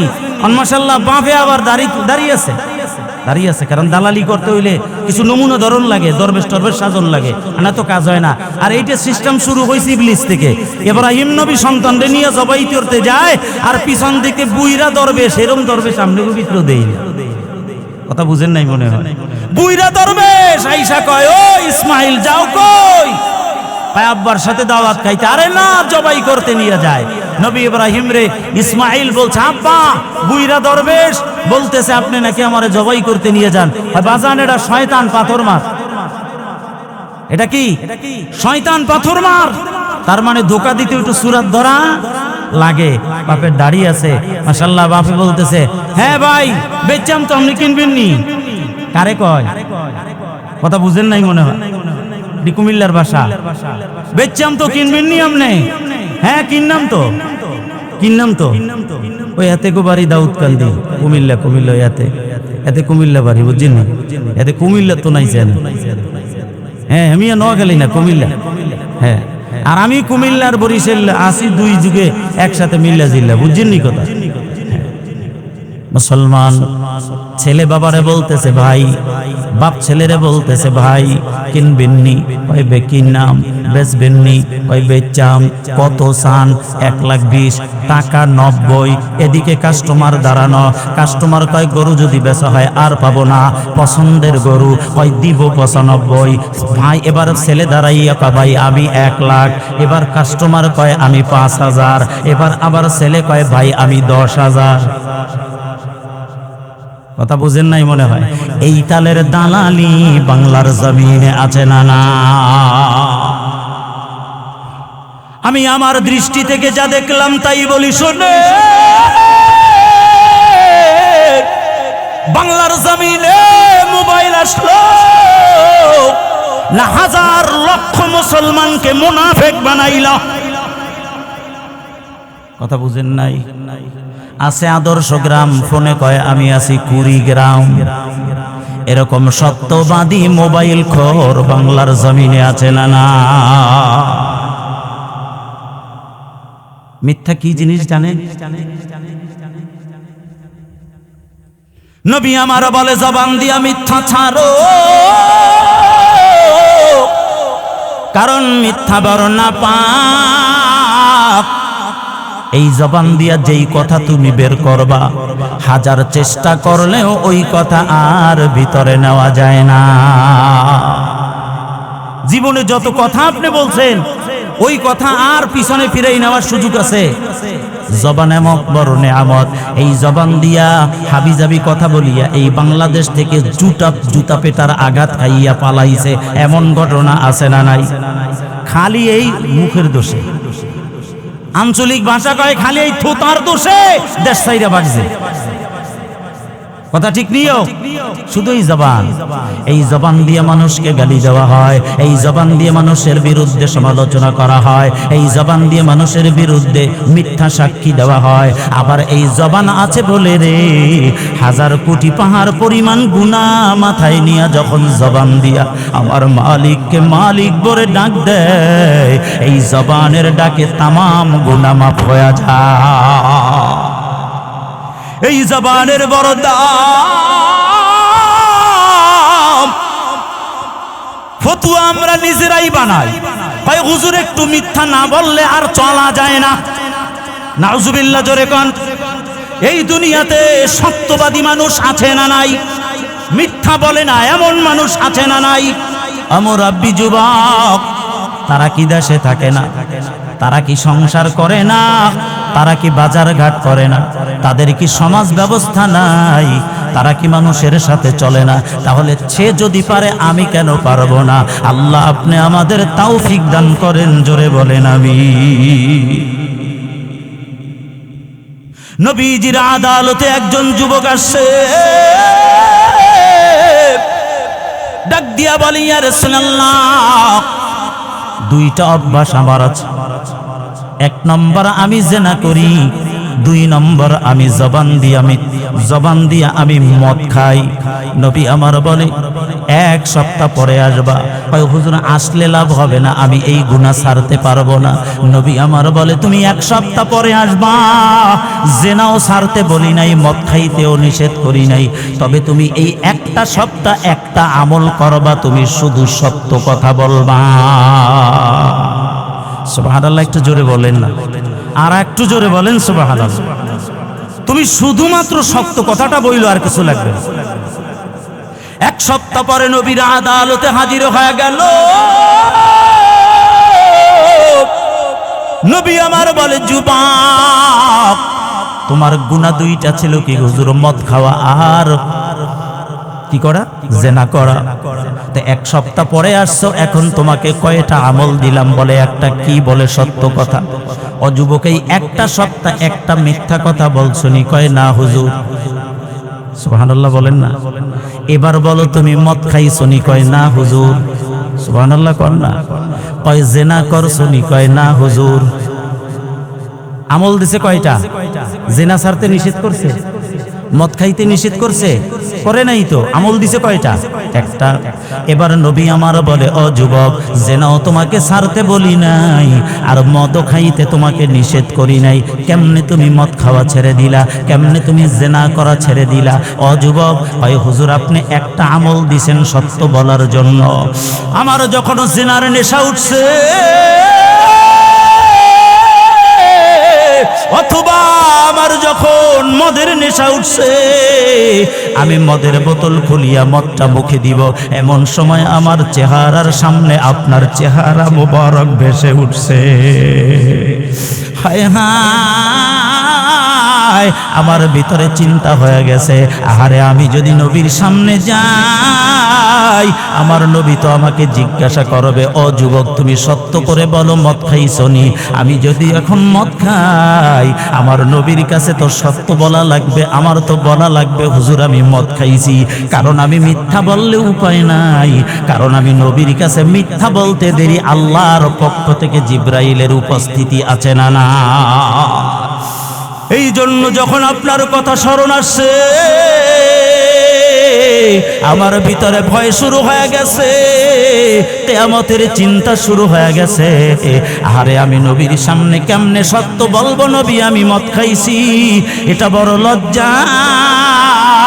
কিয়ামতের ময়দানে হাজার লক্ষ কোটি মানুষের সামনে আমাকে মদখোর বলে যখন ডাক দিবে, এটা আমার জন্য বড় লজ্জা। ইয়া রাসূলুল্লাহ, এই জন্য আমি ওখান থেকে আমি সব ছেড়ে দিয়েছি। নবী আমার বলে, যুবক দেখছো, একমাত্র সত্যের আলোকে আসার কারণে, মিথ্যা ছেড়ে দেওয়ার কারণে আমার আল্লাহ তোমাকে সব গুনাহ থেকে বাঁচার সুযোগ কইরা দিছে। আমি আমার ভাষায় বলি, ও মুরব্বি, ও যুবক, ও পর্দার আড়ালের আম্মা জান, কোরআন হাদিস কারো বাপ দাদার সম্পদ না, অতএব কোরআন হাদিস নিয়ে মন গড়া ফতুয়া বানাবেন না। এটা মনে হয় হালাল, এটা মনে হয় হারাম, না না, উলামায়ে কেরামের কাছে জিজ্ঞাসা করিয়া হালাল হারাম যাচাই বাছাই করে নেন। মিথ্যাকে মিথ্যা বানান, সত্যকে সত্য বানান। আন্দাজি বিভিন্ন ফতুয়া নিজে বানাইয়া নিয়েন না। আজকে একটা আন্দাজি ফতুয়া শুনলাম, ঢাকার শহরে বাড়ি আছে একজন ভাই, যথেষ্ট টাকার মালিক, কোরবানি দিল না। তার মার কাছে জিজ্ঞাসা করা হলো, কয় ও মা, তোমার সন্তান কেন কোরবানি দেয় নাই? কয় তার শালির বিয়া কোরবানির ঈদের পরে, ওই জায়গায় যদি 10,000 টাকা দেয় কোরবানির চাইতে সওয়াব বেশি। আপনি ওয়াজ মনে হয় বুঝেন নাই। এই তালের কিছু মুসলমান সমাজে জোরে বলেন আছে না নাই?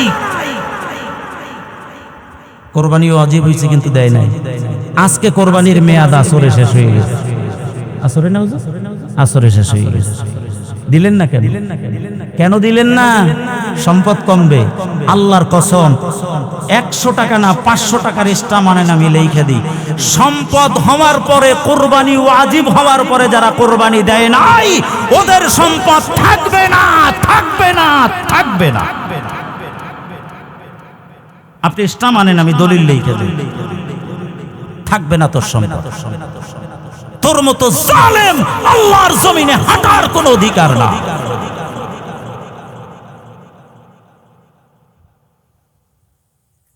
নিজে মন করা মাসালা না বানাইয়া কোরআন হাদিসের উপর নিজের জীবনটাকে চালান।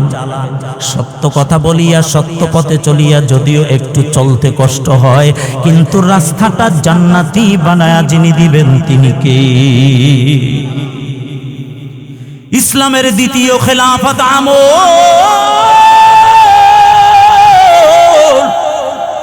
হযরতে ওমর ফারুক রাদিয়াল্লাহু তিনার খেলাফত আমলে একটা যুবকের বাড়ি মদিনা থেকে 300 মাইল দূরে, মা আছে দুনিয়ায় আর কেউ নাই, বাবা নাই। মায়ের কাছে গিয়া বলে, ও মা, কিছুদিন পরে পরে নবীর রওজা জিয়ারতে যাই, মা আপনি যদি আমাকে একটু অনুমতি দেন, আমি নবীর রওজায় যাব, জিয়ারত করব। মা বড় আনন্দিত হয়ে গেছে, ডাক দিয়া বলে, বাবা রে, তোর প্রতি আমি খুশি, তুই নামাজ পড়ো, ইবাদত করো, জিকির করো, মায়ের খেদমত করো, তোর মতো সন্তান নিয়ে আল্লাহর কাছে আমি শুকরিয়া আদায় করে দোয়া করি। এরে সন্তান কলিজা খুলে দোয়া করে বিদায় দিলাম, মায়ের নবীর রওজা জিয়ারতে যাও। সন্তান ঘোড়া নিয়ে রওনা দিয়েছে, মদিনার কাছাকাছি চলে গেছে, একটা গলি দিয়া যায়, হঠাৎ একজন মুরব্বী সামনে দাঁড়ায়। মুরব্বী বলে, বাবা যুবক, একটু তুমি ঘোড়া থেকে নামো। কয় কেন? কয় নামলে কথা বলবো, কানে কম শুনি। সামনে এসে দাঁড়ায়, মুরব্বী বলে, বাবা যুবক, একটা ঘোড়া আমার হারায়া গেছে, পাই না, তুমি এই পথ দিয়া আইছো, দেখছনি এই পথ দিয়া যাইতে। যুবককে শয়তানের প্রবঞ্চনা দেয়, অসবাচা দেয়, ধোঁকা দেয়, যার জন্য যুবক উত্তেজিত হয়ে যায়, মুরব্বির উপর খেপে যায় আর বলে, ও বুড়া, আমি কি আপনার ঘোড়া পাহারা দেই নাকি? আর এই কথা আপনার প্রয়োজনের কথা বলার জন্য ঘোড়া থেকে কেন আমাকে নামাইলেন? নাউজুবিল্লাহ বলেন না। একজন মুরব্বি বলতেই পারে, সেই জন্য আপনি এই কথা বলবেন? এবার ডাক দিয়া বলে, বাবা রাগ হয়ো না, তোমার মতো বুড়ো আমি একটু ছিলাম রে যুবক, তোমার মতো যুবক আমিও একদিন ছিলাম। রক্ত আমারটাও কম গরম ছিল না, এখন আমার কোমর বাঁকা হয়ে গেছে রে, হাড্ডি এখন বুড়া হয়ে গেছে। দাদা নাতির সাথে রাস্তা দিয়া বাজারে যায়, নাতি দাদা বাঁকা হয়ে গেছে, দাদার মেরুদণ্ডের হাড্ডির উপরে টক টক করে আওয়াজ দেয়। আর ডাক দিয়া নাতি বলে, দাদা আপনার ঢোলকের দাম কত? দাদা চোখের পানি ছাড়িয়া বলে, নাতি রে, আমার হাড় এখন বের হয়ে গেছে, হাড়ের উপরে আওয়াজ দিলে টক টক আওয়াজ হয়, এটারে তুমি ঢোল বানাইলা? আরে পয়সা দিয়া কেনা লাগবে না, অল্প কয়েকদিন অপেক্ষা করো, মাগনা তুমি পায়া যাইবা। মুরব্বি ডাক দিয়া বলে, যুবক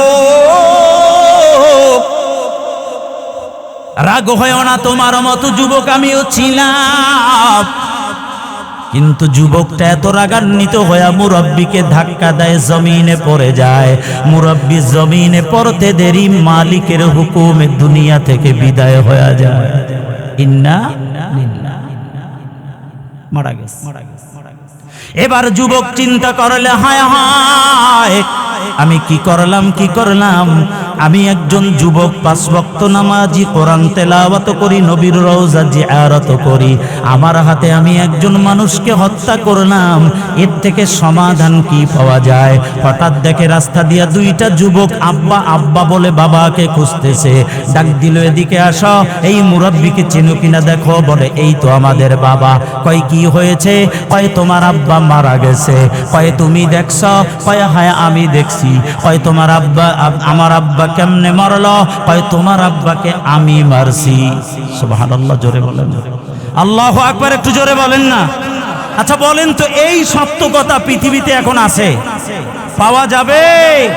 কত ড্রাইভার অ্যাক্সিডেন্ট কইরা মাথা 2 চাকার মাঝখানে নিয়ে গেছে, গাড়ি দাঁড় করাই না, নিজে বাঁচার জন্য আর একজনের মাইরে গেছে, স্বীকার করেন? আমি জানি না। খুনি তার পক্ষে উকিল থাকে কিনা বলেন? আমার মক্কেল এই হত্যা করে নাই, আমার মক্কেল কিছু জানে না। ডাক দিয়া বলে, তোমার আব্বাকে আমি মারছি। এক ভাই দৌড় দিছে, কি আমার আব্বাকে মারছো, তোকেও মারবো। আর এক ভাই অন্য ভাইকে ধরে বলে, না, আইন নিজের হাতে তুলে নিও না।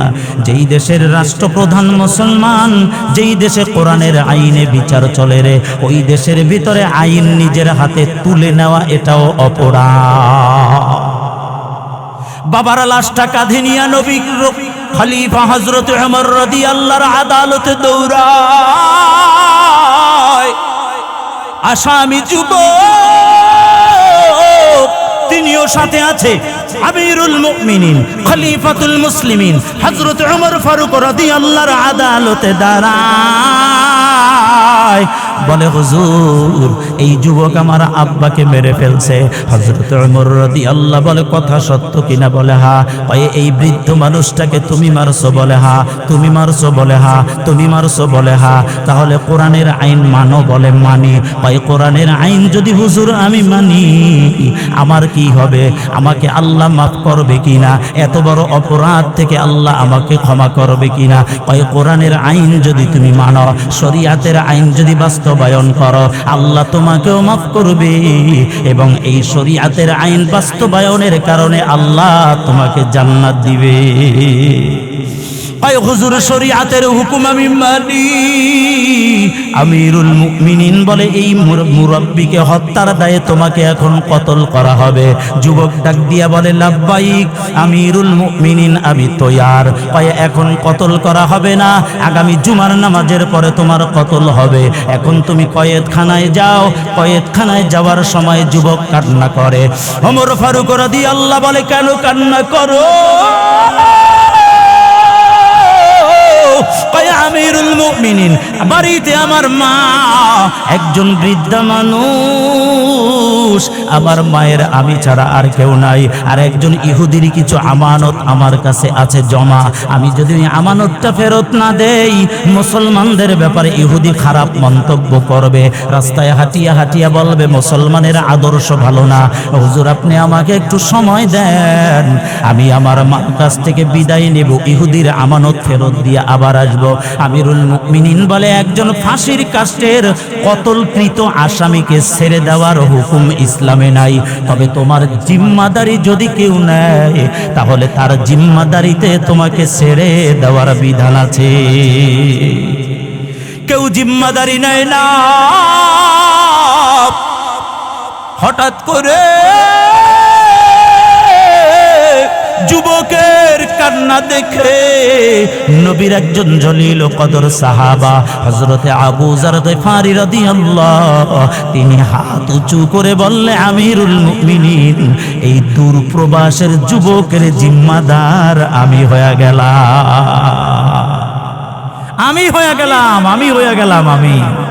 আমিরুল মুমিনিন বলে আবু যর, একসাথে যুদ্ধ করছি, একসাথে নবীর সাথে চলছি, একসাথে ইসলামের খেদমত করছি। এই যুবকের বাড়ি 300 মাইল দূর, এই যুবককে তুমি চিনো না। এই যুবক যদি ফিরে না আসে তাহলে এই যুবকের বদলে আগামী জুমায় তোমাকে কতল করা হবে। হযরতে আবু যার গিফারি বলে ও আমিরুল মুমিনিন, যেই যুবক এত সুন্দর সত্য কথা বলে, মায়ের খেদমত করে, মার কাছ থেকে বিদায় নিতে চায়, ইহুদির আমানত ফেরত দিতে চায়, আমার মনে বিশ্বাস হয় এই যুবক ধোঁকাবাজি করবে না। এরপরেও যদি ফিরে না আসে, আমি আপনাকে ওয়াদা করলাম এই যুবকের জন্য আমি কতল হতে তৈরি হয়ে গেলাম। যুবক বাড়িতে চলে যায়। আমিরুল মুমিনিন এবার নবীর সাহাবী হযরতে আবু যার গিফারিকে জেলখানায় কয়েদ করার হুকুম দিয়ে দিল। জেলখানায় বন্দী করে রাখা হলো। যুবক বাড়িতে চলে যায়, মার কাছ থেকে বিদায় নেয়, ইহুদির আমানত ফেরত দিয়ে দেয়। মার কাছে বলে ও মা চলে যাই। কয় কোথায় যাও? মদিনা থেকে ফিরে আসার পরেও কয় মা আমি অন্যায় করছি, শয়তানের ধোকায় পড়ে বৃদ্ধকে ধাক্কা দিছি, পড়ে গেছে, মারা গেছে। আমিরুল মুমিনিন বিচার করে দিছে আমাকে কতল করবে। মা ডাক দিয়া বলে বাজান, মা আমি তোকে জিজ্ঞাসা করি শোনো রে, যদি আমিরুল মুমিনিনকে জিজ্ঞাসা করছাও তোমাকে যদি কতল করা হয়, আমার আল্লাহ তোমার গুনাহগুলো মাফ করবে কিনা? যুবক ডাক দিয়া বলে মা গো, সন্তানের মায়া তোমার নাই, তুমি শুধু গুনার কথা বলো। মা ডাক দিয়া বলে বাজার,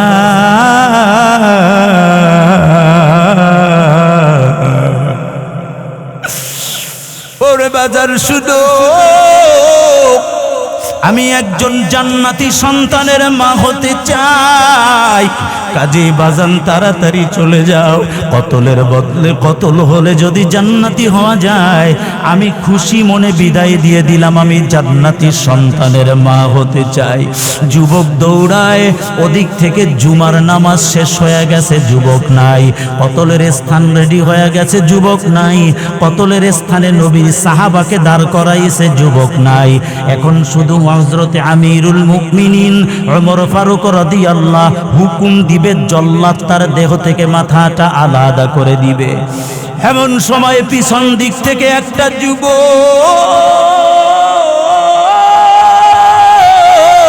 আল্লাহু আকবার জোরে বলেন, পিছন দিক থেকে ডাক দিয়ে বলে, কতলের হুকুম দিয়েন না গো, ও গো হযরত ওমর,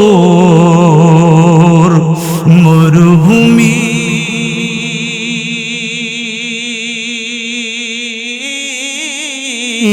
বালু উড়াইয়া আসতেছে এক যুবক।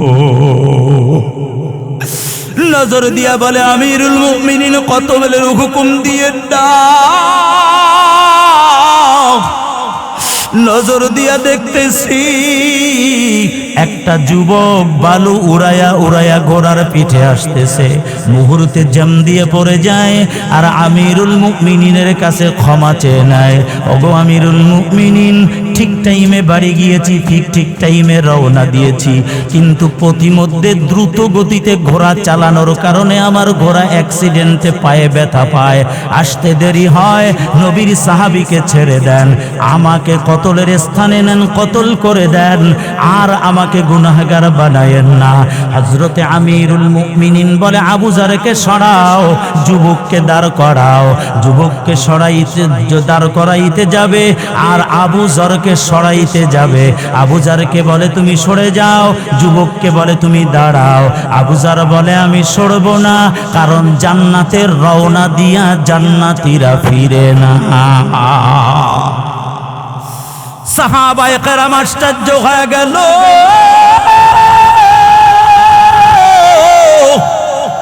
জান্নাতে রওনা দিলাম, এই তুচ্ছ দুনিয়ায় আমি আর থাকতে চাই না।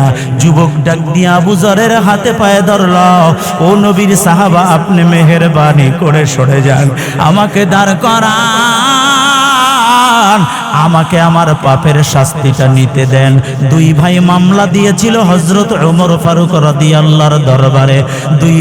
দুই ভাই গিয়া আমিরুল মুমিনিনের কাছে বলে, ও আমিরুল মুমিনিন, আমরা যেই যুবকের বিরুদ্ধে আপনার আদালতে মামলা দিয়েছিলাম, আমরা দুই ভাই আপনার আদালত থেকে মামলা উঠায়া নিলাম। কেন? কই যেই মানুষটা হত্যা করার পরে স্বীকার করলো, ইহুদির আমানতটা ফেরত দিয়া দিল, ওয়াদা করছে আসবে, ফিরে আসলো, মায়ের কাছ থেকে বিদায় নিল, জান্নাতি হওয়ার জন্য, কতল হওয়ার জন্য প্রতিযোগিতা শুরু করলো। এই মানুষটা সত্যবাদী মানুষ, এই মানুষটা ইচ্ছা করে আমার আব্বাকে মারে নাই। আমার আব্বা আল্লাহর হুকুমে মারা গেছে, হয়তো যুবক ধাক্কা দিছে, আল্লাহ রূহ নিয়ে গেছে। আমরা মামলা উঠে নিলাম, আমাদের আর কোনো অভিযোগ নাই। আমাদের জন্য দোয়া করবেন, আল্লাহ যেন এর দৌলতে আমাদেরকেও মাফ করে দেয়। আমিরুল মুমিনিন বলে, যুবক আর কিছু না রে, একমাত্র সত্য বলার কারণে আল্লাহ তোমাকে কতলের জায়গা থেকে নতুন জীবন দিয়েছে। ও আল্লাহ, হাজার কষ্টের ভিতরে আমাদের সত্য কথা জবান দিয়া বলার তৌফিক দান করে। বাংলা ভাষায় একটা কথা আছে, বিশেষ করে আমাদের বরিশাল বিভাগে, সদে নদে কথা আছে না নাই? বেশিরভাগ আমার আম্মা জানদের জবানে শুধু উল্টাপাল্টা কথা, হাবিজাবি কথা, বাজে কথা, কিস্তা কাহিনীর কথা। কোন রকম যদি 4 জন 3 জন 2 জনের এক জায়গায় বসাইতে পারেন, তাইলে শুনবেন ইন্টারনেটে আপনারা কি খবর দেখেন। অবুঝি এই পাড়ার খবর শুনছেননি? বুঝি কার পুতের বোর পেটে কয় মাসের বাচ্চা আছে, এই খবর মহিলার এক জায়গায় বসে থাকে। কথা বলেন না? অবুঝি বউটা ভালো হইছি না, আহারে বুঝি আমার একটা বউ ডাইনে আটতে কইলে ভাইয়া, আমনে হিসাব মিলান, আমনে কোন দিকে আটছিলেন, আমনে শাশুড়ির লোক হিসাব সোজা। ওয়াজ আজকে সব বিষয় দিয়ে দিল। আপনি হিসাব মিলান, আপনি শাশুড়ির সাথে কোন পথে হাঁটছেন। আপনি যদি আপনার শাশুড়ির সাথে ভালো আচরণ করেন, নিশ্চিত থাকেন আপনার পুত্রবধূ আপনার সাথে বেয়াদবি করবে না। নিশ্চিত থাকেন আপনার সাথে বেয়াদবি করবে না। আর আপনি যদি বেয়াদবি করেন, আপনার শাশুড়িকে যদি আপনি ভাত না দেন, যত্ন না করেন, খিদমত না করেন, অপেক্ষা করেন সামনে অল্প কয়েকদিন পরে আপনাকেও ঘর থেকে বের করে দেবেন। কাজে আগে থাকতে ছোট্ট একটা টং দোকান বানাইয়া রাখেন, ভিক্ষার থালাও লওয়া লাগতে পারে। আপনি যা করছেন আপনি তা পাবেন, এটাই নিয়ম। আপনি যা করেন নাই আপনি তা পাবেন না। আল্লাহ বুঝার তৌফিক দান করুক। আর একটু জোরে বলেন, শাশুড়ি মা মায়ের মতো থাকে, পুত্রবধূরা পুত্রবধূর কাছে থাকে। শাশুড়ির উপরে জুলুম কইরেন না, শাশুড়িকে অবহেলা কইরেন না। খুব বেশি দিন বাকি নাই, খুব বেশি দিন বাকি নাই আপনি শাশুড়ি হবেন। আমার মনে পড়ে আমি বিয়ে করছি ওই দিন আমার বেগম সাহেবা কইল, খবর আছে নি আপনার 20 বছর বিয়ে হয়েছে। কয় বছর? 20 বছর। বিয়ের পরে পরেই যদি আল্লাহ তাআলা একটা কন্যা সন্তান দিত, মাশাআল্লাহ, এখন শ্বশুর হইতাম না। কথা কয় না, এখন শ্বশুর হইতাম না। কিন্তু বিয়ের পরে 8 বছর আমার কোনো সন্তান হয় নাই। কয় বছর? 8 বছর হয় নাই। 8 বছর পরে আল্লাহ একটা ছেলে দিচ্ছে। একে একে 3-4টা অ্যাক্সিডেন্টের পরে, সবাই বেঁচে থাকলে 4-5 জন থাকতো, একটা ছেলে শুধু বেঁচে আছে। ছেলের পরে আবার একটা মেয়ে আল্লাহ দিছিল, মারা গেছে তাৎক্ষণিক। আজিমপুর গোরস্থানে ঢাকাতে মাটি দিয়েছে। কত কেঁদেছি সন্তানের জন্য। পয়গম্বর দোয়া শিখাইছে, আল্লাহ তাআলা দোয়া শিখাই দিয়েছে পয়গম্বরকে, রব্বি হাবলি মিনাস সালিহিন। সূরা আস-সাফাত 100 নম্বর আয়াত, ইয়াসিন সূরার পরে সূরাটা। আল্লাহ আপনি আমাকে একটা পুত্র সন্তান দেন। আল্লাহ বলে, ফাবাশশারনাহু বিগুলামিন হালিম। আল্লাহু আকবার। আমি আপনাকে শুধু সন্তান দিলাম না, আমি আপনাকে সহনশীল পুত্র সন্তান দিলাম। কয় কেমন সন্তান আমি দিলাম? কয় নবীর ঘরে আমি নবী পাঠায়া দিলাম। একটা ছেলে দেরে আল্লাহ, ও আল্লাহ একটা ছেলে দে, কামাই খাওয়ার স্বাদ নাই রে, মাটি দিবে কে? আল্লাহর কাছে শুধু এইটাই বলতাম, সন্তান যার নাই সে জানে। এই যে এক ভাই মাহফিল করাইতেছে, ওনাকে 1 লাখ একটা পুত্র সন্তান দিচ্ছে, এইটাই তো উদ্দেশ্য নাকি? আল্লাহর কাছে দোয়া করে, ছেলে যাদের দিছেন আল্লাহ,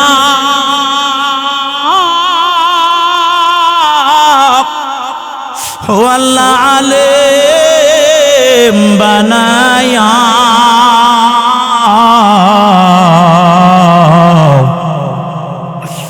বাপ মার জানাজার সামনে রে আল্লাহ ইমাম বানায়ো।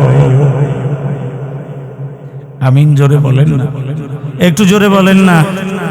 আরে সন্তান যদি বাপের জানাজার ইমাম হয়, মার জানাজার ইমাম হয়, এর চাইতে পাওয়া চাওয়ার আর কি আছে জীবনে? বলেন বলেন না। এরে পর্দার আড়ালের মাগো, ও পুত্রবধূ বোনেরা শোনো, রঙের দুনিয়া পাইছো, শরীরে এখন যৌবন আছে, শক্তি আছে, মনে করছো শাশুড়ি লাগবে না, শ্বশুর লাগবে না। অপেক্ষা করো, বেশি দিন না, শ্বশুর শাশুড়ি বানাবে কে? আজকে শাশুড়িকে তুমি ভাত দাও না, যত্ন করো না, আদর করে না, অপেক্ষা কর, তোর ছেলে মাদক আসক্ত হয়ে তোরে জবাই দেবে ঘরে বসে।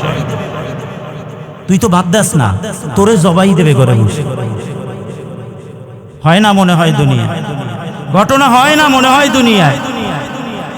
তুই তো শুধু তোর শ্বশুরকে সম্মান দাস না, তোর শাশুড়িকে ভাত দাস না, অপেক্ষা কর, তোর জালেম তোরা তোরে জবাই দেবে।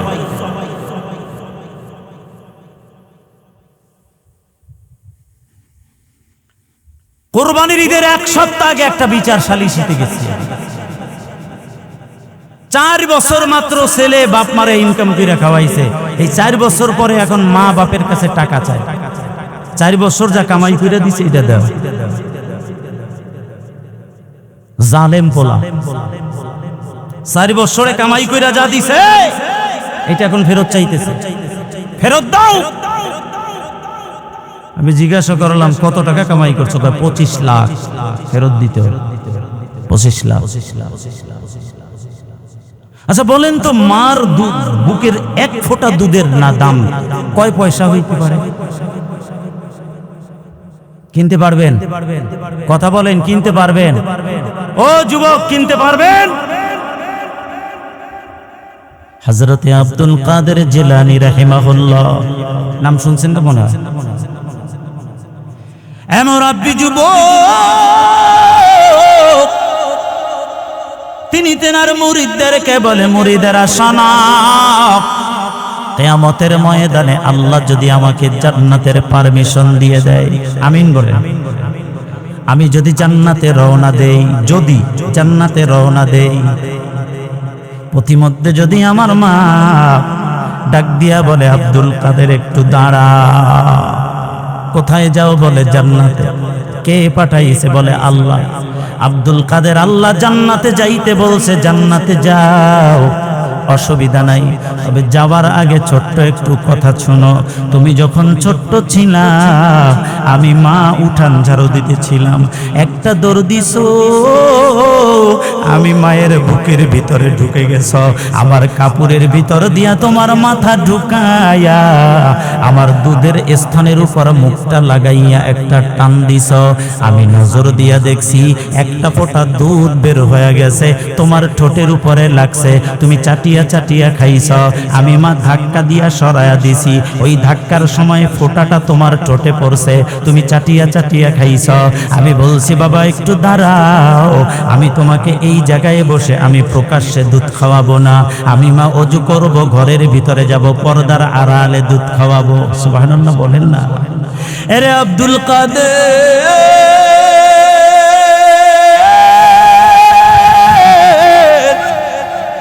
আমি মা কোনো কিছুর দাবি আমি রাখলাম না, 1000 দিন যে তুমি দুধ খাইছো দাবি রাখলাম না, কিন্তু ওই যে একটা ফোঁটা দুধ তোমার ঠোঁটের উপরে পড়ছে রে, ওই একটা ফোঁটা দুধের ঋণ শোধ করার পরে আল্লাহর জান্নাতে তুমি যাও। আব্দুল কাদের জিলানী রাহমাতুল্লাহি আলাইহি বলে, ও জমিনের মানুষেরা, আমার মা যদি সব দাবি ছেড়ে দেয়, ওই একটা ফোঁটা দুধের জন্য যদি আমাকে দাঁড় করায়, আমি আব্দুল কাদেরের ক্ষমতা নাই, আমার সম্পদ আমার আমল সব কিছুর বিনিময়ে ওই একটা ফোঁটা দুধের ঋণ আদায় করিয়া আল্লাহর জান্নাতে যাওয়া। পৌষ মাসের শীতের দিনে কত কষ্ট করছেন মা,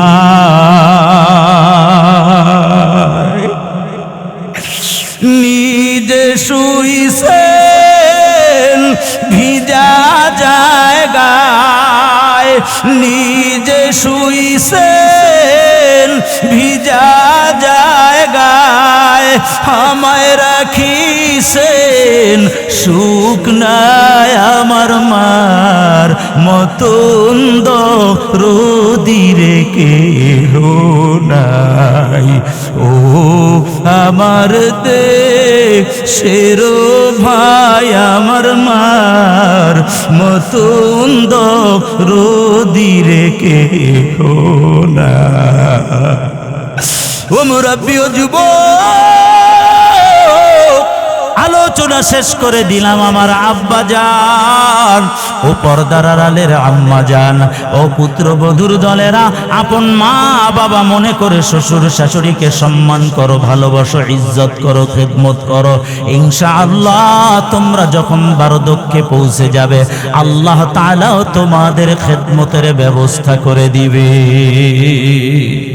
আল্লাহ আপনি আমল করার তৌফিক দান করেন।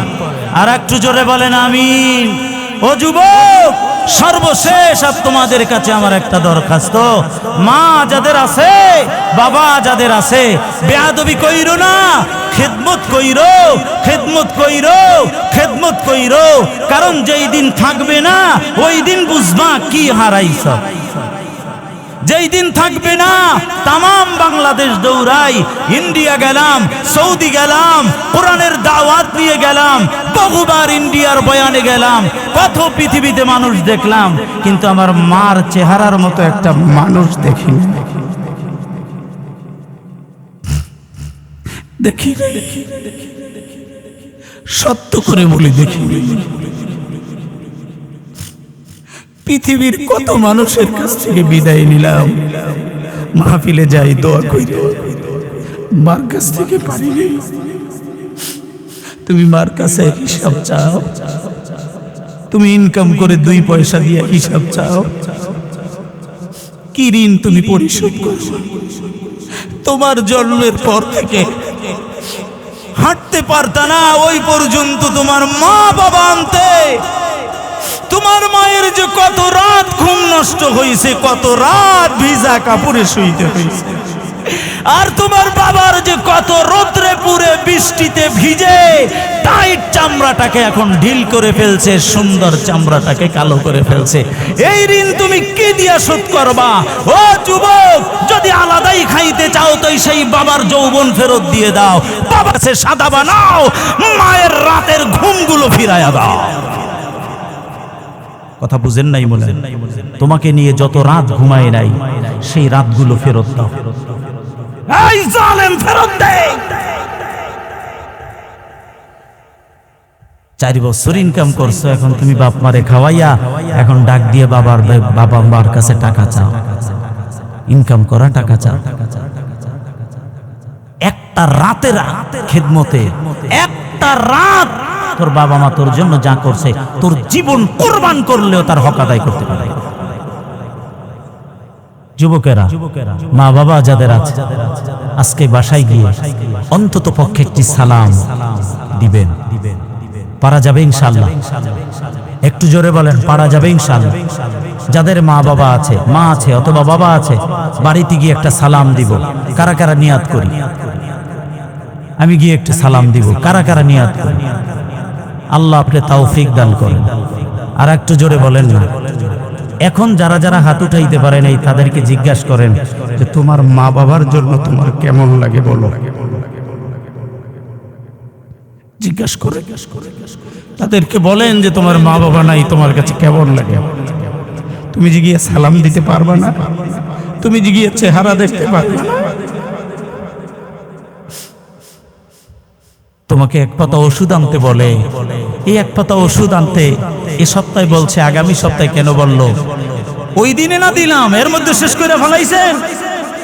তুমি জানো না, তোমাকে নাজিরপুর নিয়ে ডাক্তার দেখায় বাড়িতে আসছে, 2 ডোজ ওষুধ খাওয়াইছে, 1 ডোজ খাওয়াইছে, কোন পরিবর্তন হয় না। মা তো, বাবা তো মন মানে না। মা বাবার কাছে বলতেছে যে ওষুধ আপনি আনছেন নাজিরপুর দিয়া, ছেলের তো পরিবর্তন দেখতেছি না, ওষুধ বাদ দেন, চলেন আমরা পিরোজপুর যাব, চলেন আমরা বাগেরহাট যাব, চলেন আমরা খুলনা যাব। করে কিনা বলেন? করে কিনা বলেন?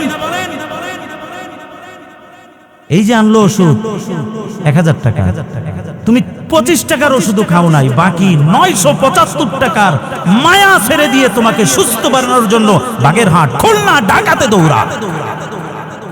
তুমি এখন হিসাব করতেছো তোমার মা বাবা 2 পাতা ওষুধ কেন চাইছে?